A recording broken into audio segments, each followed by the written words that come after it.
Then I would like to ask Jakob Hallgren to continue. Would you share your thoughts with us, Thank please? you very much, Maud, Prime Minister. Many thanks for those very pertinent and powerful comments and overview. Well, it has indeed been a turbulent winter and spring for European peace and security. Russia's illegal and unprovoked invasion of a friendly neighbor, a P5 country, mind you, using the threat of nuclear weapons, and before that, ultimatums that were communicated last December have changed so much. I think Finland's President Sauli Niinistö expressed it succinctly when he said that Russia previously wished for Finland and Sweden to be non-aligned, but that they since December require us to be so. So there is simply no place for non-aligned countries in our part of the world any longer, sadly. In Sweden, the case for NATO membership have grown over time, but since Russia's invasion and the cruel ways in which this has been done, mindsets have shifted, and it has become a clear majority position to support Swedish membership. I think that Russia's complete disrespect for human lives, the complete disdain of other countries' borders, and their legitimate right to chart their own paths when it comes to national security was quite shocking, even though the signs, as Prime Minister said, have been there for a long time. So within Swedish security policy circles, and many of the peers and the nestors are here today, it has always been said that in case either Finland or Sweden would one day consider joining NATO, we need to give each other at least 24 hours notice. I think that this is another way of saying that Sweden and Finland have always been very closely linked by history, culture, and modern-day defense collaboration.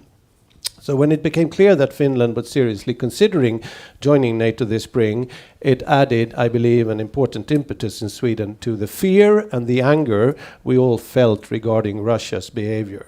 So now the joint application is made and we're in a new situation.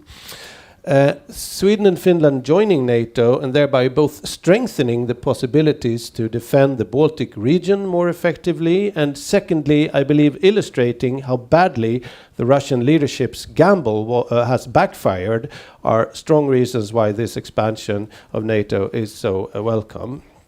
So this said, as you all know, currently experiencing some problems with Turkey, which I hope will be overcome. So apart from the obvious possibilities to enhance the military security in the Baltic region, this NATO enlargement, I think, also opened very interesting possibilities for stronger Nordic-Baltic collaboration and cooperation. I'm sure that it will also affect the way we work together in the EU, maybe the way we see the development of EU defense collaboration, and then also the way we address an array of global challenges, including, for instance, the rise of China. But I think it's also clear that this rapidly changed role for Sweden will mean that some reassessments will be made when it comes to traditional Swedish foreign policy priorities. As we all know, only 2 weeks ago, the debates were intense in Sweden before the agreement was made to apply. So could Sweden continue its traditional roles, mediation in crisis, pushing for nuclear disarmament? What about global commitments? So what will it do to Sweden's self-perception to be in this military alliance? It's after all more than 200 years of more or less consistent policy as first neutral and then non-aligned, even though the collaboration has been very close for the last 25 years with NATO. Now, I do think that the support is very strong for the course taken, and that there is a clear-eyed wish to work even more strongly for collective peace and security in our neighborhood in more formalized ways. Because, as Prime Minister said, the sober reality is that we didn't, at least not in Sweden properly, at least not the majority, realize the magnitude of how different the Russian worldview is, and that we didn't stop their ambition when they first emerged in Georgia 2008 and onwards. So the joy that many of us felt who were young in the late 90s was unfortunately, as we all know, not shared in Russia. Though the problem now, in the short and in the medium term, is that we cannot have a shared understanding with Russia, and that we unfortunately need to keep quite a hard border with Russia. In the longer term, we of course need some time to start thinking of our eastern neighborhood and how to somehow support whatever liberal and democratic forces there might be in Russia, but that is unfortunately very far away today. So meanwhile, as I think Prime Minister put very clearly, the outcome of the war in the Ukraine will determine the future of European peace and security and the security order that we will have. The silver lining of this is, of course, the unprecedented unity that we have seen across the Atlantic, in Europe, and now in the Baltic region. Both EU and NATO have been given a clear new sense of purpose, and I think the willingness to stand up for the values we believe in are stronger than in a very long time. Now, our challenge will be to keep that unity for the sake of our long-term peace and security, apropos calls for early ceasefires, etc. And I think Estonia is really one of the countries which have had a clear and consistent voice regarding Russia for a long time, and you have been proven right about the risk that some of us disregarded, I believe, for too long. Thank you. Thank you, Mr. Hallgren.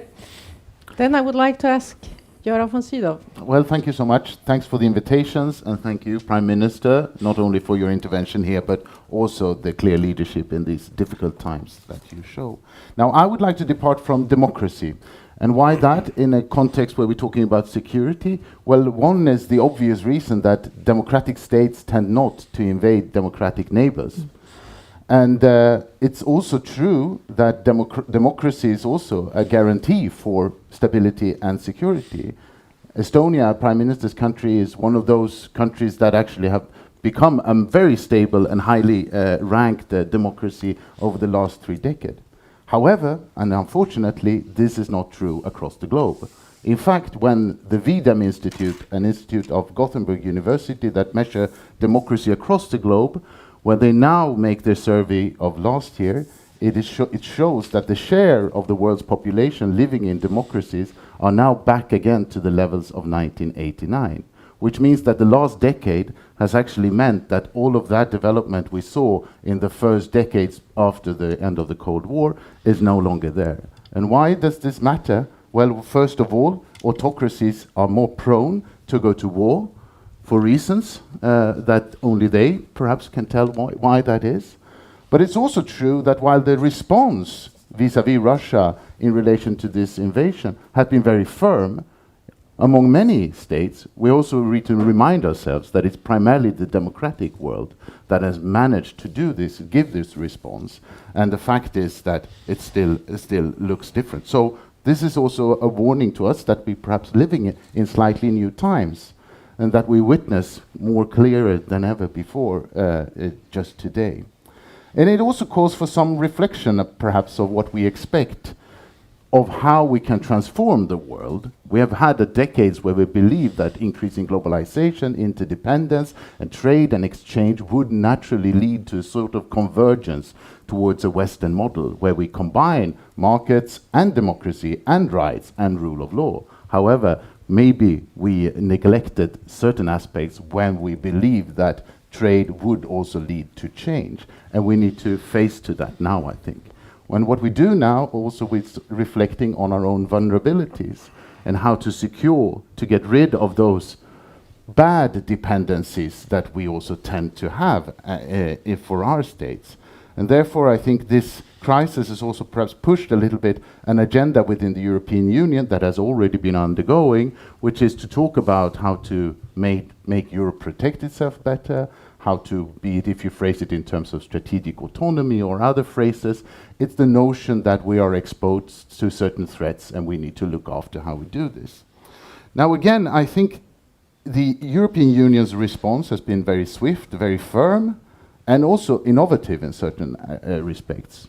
We have taken measures that we did not really foresee, and this has to do with the fact that it's a symmetrical crisis in a sense that we initially, at least in the European Union, perceive this threat in a quite similar way. Now, the risk, which also Prime Minister alluded to, is that as this time passes, we also see the differences, and it becomes a bit more asymmetric in its effect inside the European Union, which also makes it more difficult to agree where we need to agree in order to take new measures. And here I would also like to point to, in the European Union, the role of the institutions. 2.5 years ago, the European Commission took office, and they claimed to be a geopolitical commission. There were a few eyebrows raised about what exactly does this mean, but I think the current crisis, and perhaps also the COVID pandemic, has shown that indeed the European Commission has become a geopolitical commission, and it's the groundwork that is prepared by the Commission that also provides the basis on how we can agree on certain measures, such as the sanctions. So that's worth remembering. At the same time, as mentioned by both speakers previously, there's also been great unity across the Atlantic, and of course the current administration in the US has helped to that end. One needs only to consider the alternative and what that would have meant for the European Union. Now, Sweden and Finland are set to join NATO, it seems, and that means that the whole Nordic-Baltic region will be NATO members, as was mentioned by Jakob. That provides, of course, also good basis for increasing and strengthening the Nordic-Baltic cooperation. It also means that there is a even stronger overlap between what the EU is and what NATO is. However, and we can come back to that in the discussion, perhaps there has been always a discussion about the risk of duplication or competition. To my mind, I don't quite see it as that, but I think these are two distinctly different organizations with different purposes and different tools at their disposals, and they should both be used in the best way possible. Denmark is also, actually, as a side note, Denmark is next week set to have the referendum about joining the EU's, or getting rid of the opt-outs when it comes to security and defense. So there is more unity in this respect. We're now only waiting for Norway to join the EU. And then but here I would say, and there is a good hope for increasing Nordic-Baltic cooperation within NATO, but perhaps also a word of caution is that we are indeed EU members already. And while we tend to agree on many things, we tend to look at the world in similar ways. It's not always that this Nordic-Baltic cooperation, collaboration inside the European Union has taken us much further than that. So my appeal here would be to strengthen that, but also remember what we can do perhaps even more inside these various organizations. And just to come back to where I started, democracy is one point. If you look at this VDEM measurement that I talked about, actually of the top 8 democracies in the world, 5 of them are in the Nordic-Baltic region, Estonia included. So that, if nothing else, could be a good point of departure. Thank you. Thank you very much, all 3 of you.